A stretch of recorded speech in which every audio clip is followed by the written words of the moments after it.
सोचा अंदर क्या होता है। आपने पहली दफ़ा याद हमें किया तो हम हाजिर हुए, इसलिए नहीं कि मैं कोई सियासी तकरीर करना चाहता हूँ, इसलिए कि मैं अपने और अपने इदारे की तरफ से ये कहना चाहता हूँ कि हम इस किताब के साथ खड़े हैं।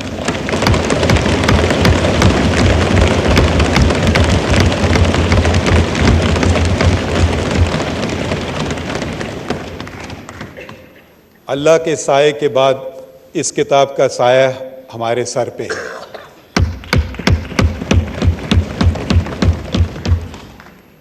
ये किताब हमारी पहचान है, ये किताब पाकिस्तान की पहचान है। ये किताब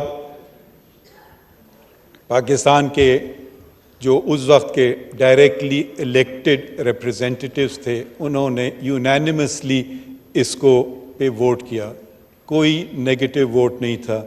एब्सटेंशंस मेरे ख्याल में शायद 4 थे। तो इसकी जो अहमियत है उसको हमें पहचानना चाहिए और उस पर हमें अमल करना चाहिए। पाकिस्तान की, अगर आप लोग सब सियासी तालिब इल्म हैं, मैं कानून का कीड़ा आप समझ लें, मैं हूँ। मैं कानून के तरीके से देखता हूँ चीज़ें, आप सियासत के तरीके से। सियासत आपका मैदान है, मेरा नहीं। कानून मेरा मैदान है। आप तबसरे कर सकते हैं, तनकीद भी हम पे कर सकते हैं, और तनकीद हमने सुनी भी, मगर जो हम हल्फ उठाते हैं, जो मैंने हल्फ एक दफ़ा नहीं 2 दफ़ा उठाया, एक चीफ जस्टिस के नाते बलूचिस्तान के, उस वक्त जब बलूचिस्तान में काफ़ी मुश्किलात थे तो मुझे वहाँ बुलाया गया, और आपको जैसे पर्सनल स्टोरीज़ लोग बताते हैं कि मुझे उस वक्त के चीफ जस्टिस ने याद किया था। उस ज़माने में जुडिशल कमीशन ऑफ पाकिस्तान नहीं होता था, तो वो अपॉइंटमेंट ऑफ जजेस दूसरे तरीके से होता था, पुराने तरीके से। तो उन्होंने बुलाया, तो मैं समझा पता नहीं क्यों मुझे बुलाया चीफ जस्टिस ने। प्रैक्टिसिंग वकील चीफ जस्टिस बुलाए तो आपको जाना पड़ता है। मैं लिखता था डॉन वगैरह में, मैंने कहा शायद उनको मेरी कोई चीज़ बुरी लगी हो इसलिए बुलाया। तो मैंने रिटर्न टिकट बुक किया था। तो यहाँ मालूम है जी आप बलूचिस्तान चले जाएं। भाई क्यों? कि आप वहाँ हमारा एक आइनी बहरान है और आप चीफ जस्टिस। मैंने कहा शुक्रिया, मगर बहुत शुक्रिया, मगर आपने मुझे समझा कि मैं इस काबिल हूँ। मगर उन्होंने कहा क्या, फिर उन्होंने ऐसी बातें की जो मैं उनका नहीं, कि भाई आपका ये मुल्क है, आपके लोगों बलूचिस्तान में, अब आपका हम पे हक है, अब आपको ही जाके काम करना होगा। तो मैं गया अकेला बलूचिस्तान, वाहिद जज था, और फिर आहिस्ता आहिस्ता अपनी हाई कोर्ट बनाई, अपॉइंटमेंट्स किए। जो अपॉइंट्स किए जजेस वो सारे अल्लाह के फजल से कंफर्म हुए। शायद मेरा उस वक्त का 100% रिकॉर्ड था। फिर यहाँ आने को मिला, और हम में जो मुझे समझ नहीं आता है, हम कभी कभी दुश्मनों से इतनी नफ़रतें नहीं करते हैं जितनी एक दूसरों से करते हैं। ये क्यों है? ये हम और आपसे मुराद पार्लिमान और ब्यूरोक्रेसी, ये सब और सब का वजूद एक ही होना चाहिए और एक ही है, वो है लोगों की खिदमत करना। हमारा काम ये है कि जल्द फैसले करें आइन और कानून के मुताबिक। आपका काम है ऐसे कवानीन बनाएं जो लोगों के लिए बेहतर हों, और एग्जीक्यूटिव का काम यह है कि वो जो कानून बनाई जाए और जो हुकूमत वक्त है उसकी पॉलिसीज़ को वो बेहतर तरीके से अदा करे। ये मैं ज़रा सा आपसे, मैंने आने से पहले पूछा था कि यहाँ कोई ऐसी सियासी बातें तो नहीं होंगी, तो आपने मुझे कहा नहीं, आइन की बातें होंगी सिर्फ मगर बहुत सारी सियासी बातें हो गई, और मैं खैर, इनका फ्रीडम ऑफ राइट है, वो भी यही आइन देता है, तो मैं इनको कुछ नहीं कहता हूँ। इसका ये मतलब नहीं है कि मैं इनसे एग्री करता हूँ, ये मैं वजाहत करना चाहता हूँ। शायद कल इन्हीं लोगों का केस आएंगे और शायद उनके खिलाफ फैसले होंगे, और शायद वो मेरे खिलाफ ये बातें करें। तो मैं सिर्फ ये कहना वजाहत करना चाह रहा हूँ, मैं आया था आइन की गोल्डन जुबली थी आज, ये जश्न है। ये हमारा मुल्क 25 साल तक कायदे आज़म मोहम्मद अली जिन्ना, और मुझे फ़ख्र है कि मेरे वालिद central working committee of the all India Muslim league, जिसके 19 सिर्फ रुकन थे, उसमें बलूचिस्तान से वो वाहिद रुकन थे। वो बलूचिस्तान में मुस्लिम लीग कायम की। बलूचिस्तान ना सिर्फ बलूचिस्तान मगर उस वक्त का जो सूबा सरहद होता था, जो अब खैबर पख्तूनख्वा, तो वहाँ भी वो गए और उन्होंने वो सियासी शख्सियत थी और उन्होंने ये मुमकिन बनाया कि ये दो सूबे जो अब पाकिस्तान के हैं, और अब अगर उनका रुकबा जोड़ें तो पाकिस्तान के ख्याल में बहुत बड़ा हो जाएगा कि ये पाकिस्तान का हिस्सा बने। और वो लोग, उनको क्या मिलना था? अब आप ज़रा से ये सोचिए, जब तहरीक पाकिस्तान चल रही थी, आज के वक्त में तो आप मफादात देख सकते हैं कि ये मेरा इसमें फ़ायदा है और वो मेरा उसमें फ़ायदा है, मैं ये करूं या वो करूं। वो कोई ऐसी बात नहीं थी, वो एक ख्वाब था। और अगर वो ख्वाब पूरा नहीं होता तो वो फिर एक ऐसे माशरे में होते जहाँ के वो माइनॉरिटी थे और उनसे कहा जाता कि आप ये बातें कर रहे हैं तो उनसे क्या सलूक होता। तो उन्होंने एक ख्वाब देखा कायदे आज़म अल्लामा इकबाल ने, और फिर एक पॉलिटिकल मूवमेंट बनी और दुनिया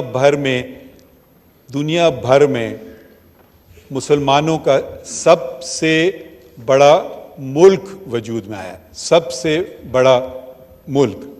अब मुझे शर्म से कहना पड़ता है, ये शर्फ पाकिस्तान के पास नहीं रहा, अब ये शर्फ इंडोनेशिया के पास है। उस वक्त ये हमारा दुनिया में सबसे बड़ा मुल्क था। हम किस लिए ये हमने किया? अगर आपको बेहतर एडमिनिस्ट्रेशन चाहिए थी तो शायद अंग्रेज़ बेहतर एडमिनिस्ट्रेशन दे सकते थे, मगर हम अपनी गलतियों से, अपनी नाकामियों से सीख करके हम आगे बढ़ना चाहते थे कि जो कुछ है हमारा है। तो ये कॉन्स्टिट्यूएंट असेंबली आई वजूद में, उसके सदर कहलाते थे, स्पीकर नहीं कहलाते थे, उनका नाम था मौलवी तमीज़ुद्दीन। उनको बरतरफ किया गया, उन्होंने चैलेंज किया और उनकी जगह एक ब्यूरोक्रेट जो मेरे ख्याल में रेलवे में मुलाजिम होता था एक वक्त में, गुलाम मोहम्मद, वो गवर्नर जनरल था, उन्होंने उनको बरतरफ किया और उन्होंने कैबिनेट ऑफ मिनिस्टर्स बनाई। मौलवी तमीज़ुद्दीन, मेरे वालिद उस केस में भी मुंसलिक थे, उन्होंने चैलेंज किया चीफ कोर्ट ऑफ सिंध, उस ज़माने में सिंध हाई कोर्ट नहीं था, चीफ कोर्ट था। उन्होंने चैलेंज किया, उस वक्त के जो जज थे वो थे एक क्रिश्चियन, जस्टिस कॉन्स्टेंटाइन। उन्होंने और उनके 3 साथियों ने, जस्टिस विलानी, जस्टिस बच्चल और जस्टिस मोहम्मद बख्श ने बहाल किया और ये कहा कि ये इक़दाम गलत है, और वो जो मिनिस्टर्स थे उन्होंने उनके खिलाफ एक रिट ऑफ मैंडेमस जारी की, दूसरी रिट ऑफ को वारंट की कि आपके पास कोई इख्तियार नहीं है मिनिस्टर होने का।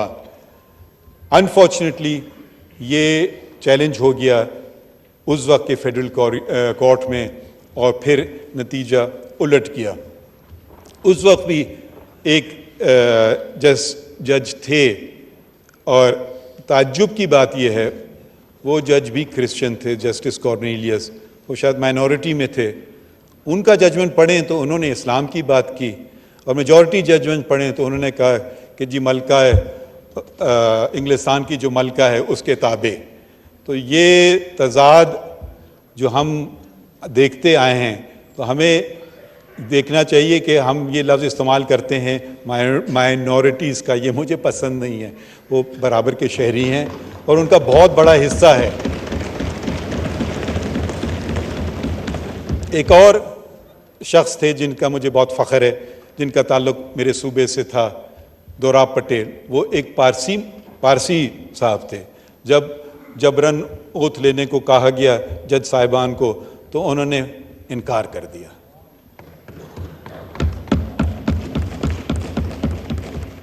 तो सिर्फ मैं ये आपको कहना चाहिए था, मैं कहना चाहता था फैसलों में हम लोग लिखते हैं, तकरीरें नहीं करते हैं, मगर क्योंकि आज का दिन ऐसा है कि अगर आप सोचें, अपने आप को वापस ले जाएं वक्त में कि भाई हम तस्वीरें देखते हैं कि जी टाइम में आप पीछे जा रहे हैं, और अगर आप उस वक्त खड़े हो जाएं कि जो मौलवी तमीज़ुद्दीन के साथ अगर आप खड़े हो जाएं और उस वक्त के जजेस ने जो बहाल किए उस कॉन्स्टिट्यूएंट असेंबली को, तो क्या पाकिस्तान दो टुकड़ों में होता? ये सिर्फ मैं सवाल एक कानूनदान, एक तालिब इल्म की तरफ आप पे छोड़ रहा हूँ। और ऐसे सवाल, ये बहुत अच्छी बात है कि प्राइम मिनिस्टर ने ये 10 अप्रैल को दस्तूर का दिन करार दिया। 10 को,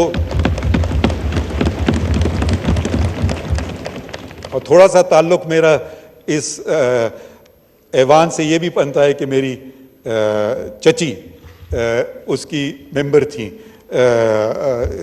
शायद वो अपोजिशन में थी, तो और जब ये आइन पेश किया जा रहा है, इसको 50 साल हो गए हैं और इसको हमें अपने दिल से लगाना चाहिए।